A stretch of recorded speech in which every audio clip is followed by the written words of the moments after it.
Hi, this is my answer to question number 3. Um, so the way the oxyhemoglobin dissociative curve looks is it starts and it goes up really steeply and then it flattens out. Um, with that being in mind, let me dive into the answer. So the oxyhemoglobin dissociative curve really describes the relationship between the partial pressure of oxygen, that PO2, and the saturation of hemoglobin with oxygen, so SO2, in the blood. The shape of the curve is sigmoidal, and so what that means is that it has a really steep slope in the middle um, region and a shallow slope at either end. So it's going to be pretty shallow, and then it's getting really steep, and then it's going to be like shallow again. Um, this shape is beneficial because it allows for hemoglobin to be efficiently unloaded, or to efficiently unload the oxygen that it carries into the tissues that it needs to deliver it to.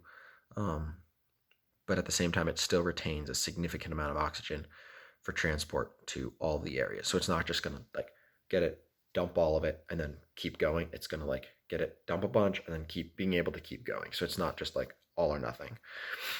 At low PO2 levels, such as in tissues with high metabolic demand, the steep slope of the curve allows hemoglobin to rapidly release, ensuring that the tissues um, that are receiving the oxygen get what they need. Um, but when it's really high levels, say like in the lungs, when the curve is shallower, it doesn't means it just isn't releasing as much. Um, And then during exercise, the body's oxygen demand increases because it's going into more of an oxidative state.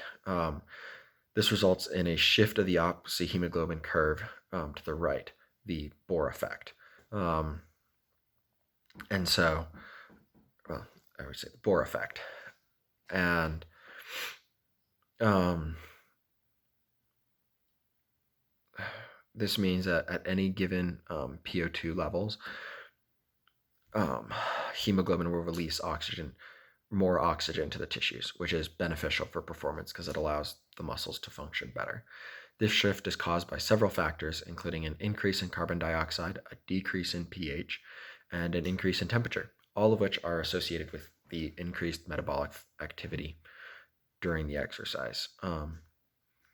When we shift the curve to the right, the Bohr effect, the body can is more efficient at delivering oxygen to the tissues that need it.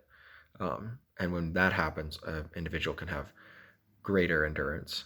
So this just helps benefit a performance across the board, but more specifically for, say, like an endurance type event.